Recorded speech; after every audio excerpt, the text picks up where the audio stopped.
On November 8, 2016, emotions ran high across the nation as Donald Trump was elected president in a surprise victory over Hillary Clinton. In just the course of a few hours, it had become all too clear that the dream of America having its first female president was just that, a dream, as a man who had once said that as a star you can do anything you want to women rose to power. As someone who's surrounded by strong, intelligent women every single day, I was interested to hear their take on some of the things that Trump has said and tweeted about women. But first, I'll start us off with a quick clip. And when you're a star, they let you do it. You can do anything. Whatever you want. Grab them by the pussy. I can do anything. If Hillary Clinton can't satisfy her husband, what makes her think she can satisfy America?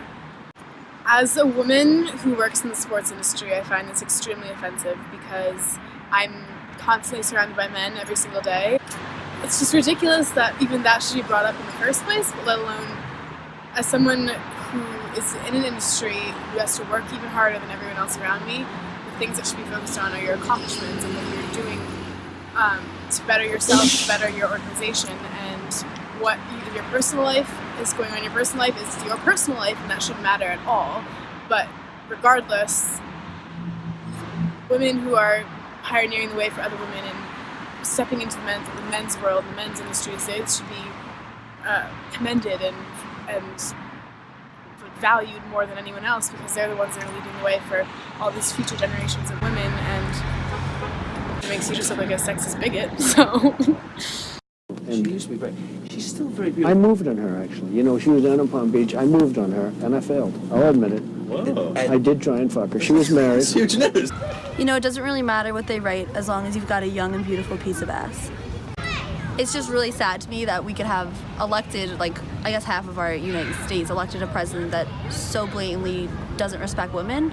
And it's especially sad to go from Obama to Trump, which is one of the saddest things for me, who was just respectful to everyone. I moved on her like a bitch, but I couldn't get there, and she was married. And all of a sudden, I see her. She's now got the big phony tits and everything. She's totally changed her look. Can you imagine that? The face of our next president. I mean, she's a woman, and I'm not supposed to say bad things, but really, folks, come on. Are we serious? He has been one of the worst people for women's rights. He treated Hillary Clinton like dirt, and the way he treats his wife is disgusting, and the things he said about women have been disgusting. So this is completely in character, and this is one of the main reasons that I would never vote for him.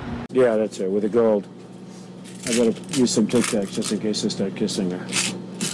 You know, I'm automatically attracted to beautiful. I just start kissing them. It's like a magnet. You just kiss. I don't even wait. Must be a pretty picture you dropping to your knees. I don't know why I continue to be surprised about things that he said, but for some reason I am. Like, I had never heard this quote before, and I've like heard most of the other like terrible things he said.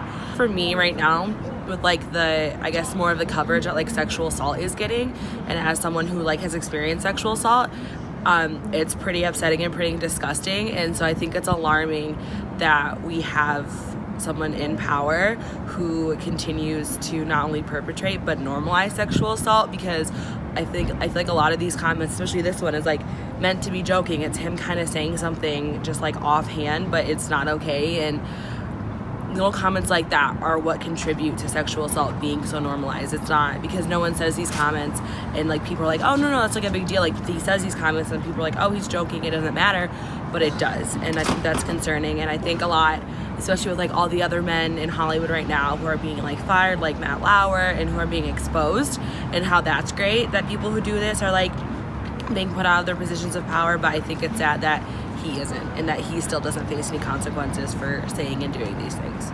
And when you're a star, they let you do it. You can do anything. Whatever you want. Now grotesque Bette Midler is into the Trump act, trying to become relevant again. It makes me feel like he's completely out of touch among this and other things, because she has quite a following and fans adore her. And she's done a lot in New York as far as getting the small parks opened up again, and she's just a great person, very big-hearted. Grab them by the pussy. I can do anything. You could see there was blood coming out of her eyes, blood coming out of her wherever. I just don't understand how a presidential candidate can be saying this about reporters. Well, not just reporters, women in general. I mean, that's just so degrading to say coming out of her wherever, saying that she's on her period because he doesn't like the questions she's asking. I just think it's disgusting. So Trump thinks that he can do anything? Well, you know what? So can we. We can study science, technology, classical art, or anthropology. We can go to business school or beauty school and succeed regardless of how nice of a piece of ass that we are. We're sisters, mothers, friends, teachers. We can give life. We can serve in the military.